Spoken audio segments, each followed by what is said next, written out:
Hey everyone, and welcome to the Deep Dive. Today we're taking a look at a case in Kenya, and it's honestly it's one of the most disturbing that we've covered so far.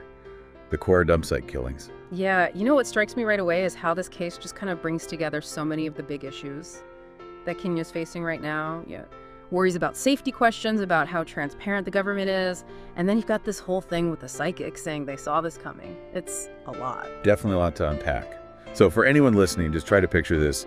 A dump site right next to a police station. And it becomes the spot where they find all these dismembered bodies. Yeah. It's already creepy, but then you add in the timing.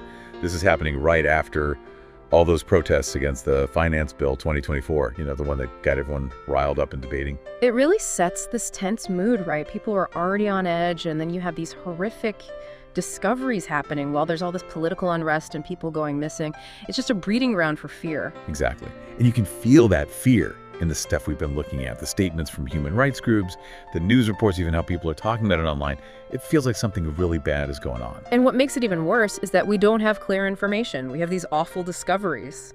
Then the guy they think did it escapes from police. And then there are stories of police threatening the people who first found the bodies at the dump site.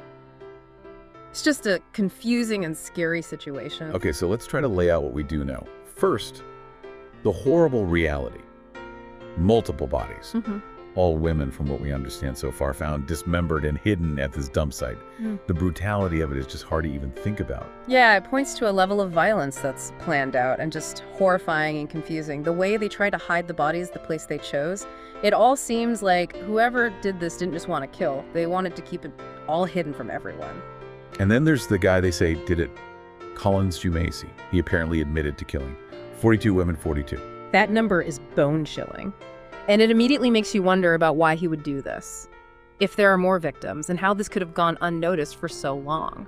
And then on top of that, he escapes from police custody. This just blows the whole investigation wide open. How does that even happen? It makes people trust the police even less, especially with everything else going on. It totally damages the investigation's credibility. People are already scared, they want answers, and then the main suspect just disappears. It makes you question if the authorities can handle this at all. And the Kenya National Commission on Human Rights, they didn't hold back. They put out a statement saying they're seriously worried and calling for a full investigation that follows something called the Minnesota Protocol. Right. That's important for people to understand. The Minnesota Protocol isn't just some procedure. It's a set of guidelines recognized around the world for looking into deaths that might be because of human rights violations. It's about making sure the investigation is thorough and fair so we know the truth. So the fact that they're specifically asking for this protocol means they're seriously worried about potential human rights abuses in this case. Definitely. It adds a whole other level of accountability and scrutiny. They're basically saying, we need to be super careful here, because there's a real chance that justice won't be served. And to make things even more unsettling, their statement brings up other unsolved cases in Kenya. They mention bodies found in the Yala and Tana rivers, also suspicious circumstances. It's like there's a pattern of violence emerging and families aren't getting any closure. It's unsettling. It makes you wonder, are these isolated incidents or something bigger going on? The silence around these cases, the lack of answers, it creates this scary feeling that something is very wrong. It makes people trust less and leaves everyone thinking, who's next? And will anyone be held responsible? And we can't forget about when these discoveries happen right after those big protests against the finance bill 2024. That adds a whole other dimension to this story. Yeah, it's true. Imagine living in Nairobi, already kind of nervous about these financial changes everyone's arguing about. And then suddenly you hear about bodies being found at a dump site near a police station. It's like the whole city is waiting for the next bad thing to happen. Exactly. You've got this tension from the political stuff, and then you pile on the fear of violence and not knowing what's going to happen. It creates this situation where rumors spread like wildfire, and nobody trusts the people in charge. And that's where those reports of police threatening the first responders at the dump site become even more important. If people are already suspicious of the authorities, hearing things like that just makes it worse. It makes it seem like they're trying to hide something, or at least not being open about what's going on.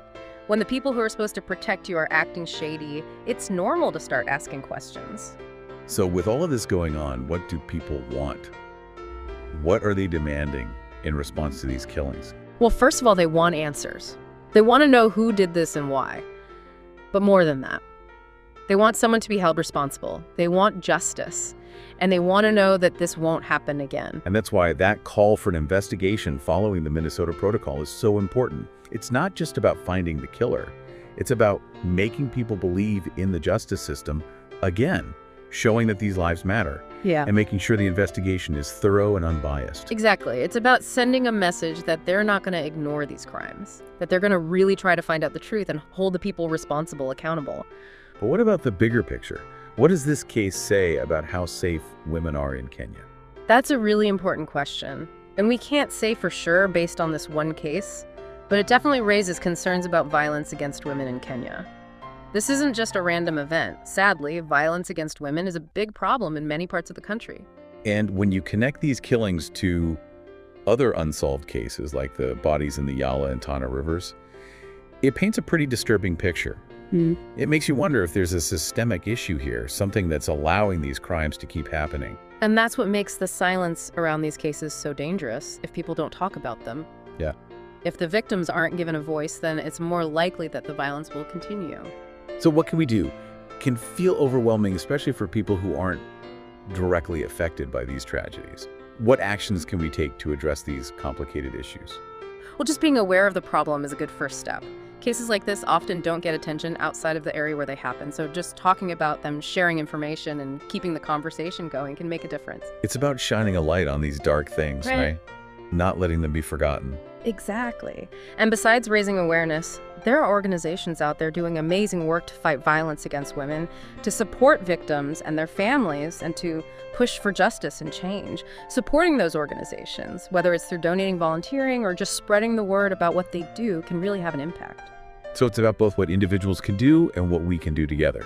It's about staying informed, raising awareness, and supporting the people who are fighting for a safer and more just society. And it's about demanding that the people in power take responsibility, pushing for thorough investigations, advocating for stronger laws, and holding authorities accountable for making sure everyone is safe. This is a conversation that needs to continue.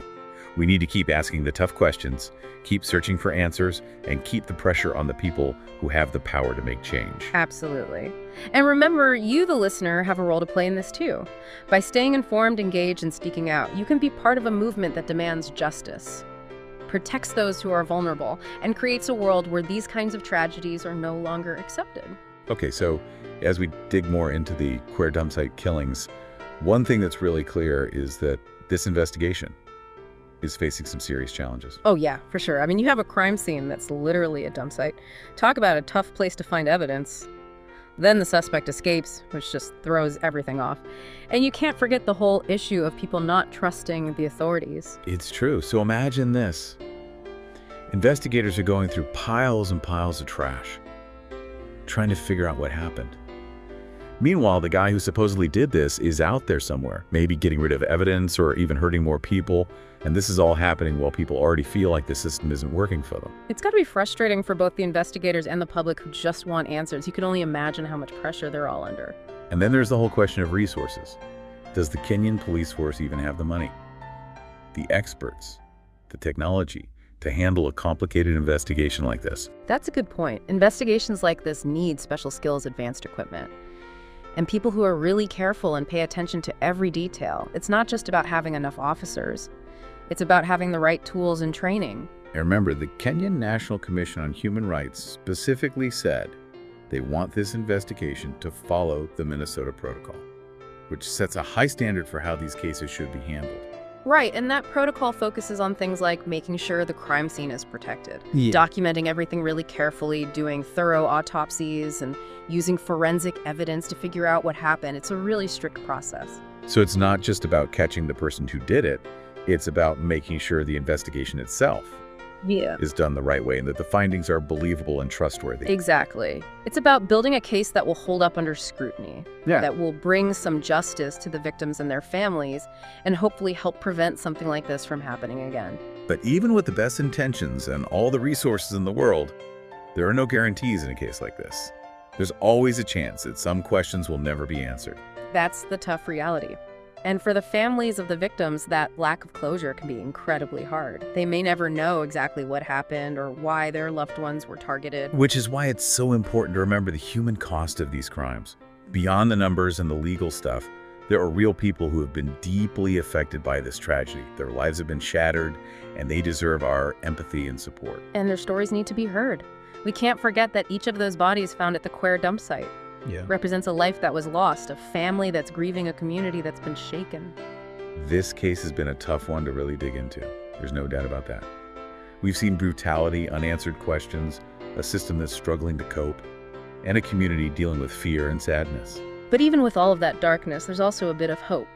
We see it in how much the public wants justice and the dedication of human rights organizations, and in the hard work of investigators who are determined to find the truth. So as we wrap up this deep dive, we want to leave you, the listener, with a sense of purpose, not despair. Yes, the world can be a scary and awful place, but it's also a place where everyday people can make a difference. We can choose to stay informed, to speak up against injustice, to support the people who are working for positive change, and to hold our leaders accountable.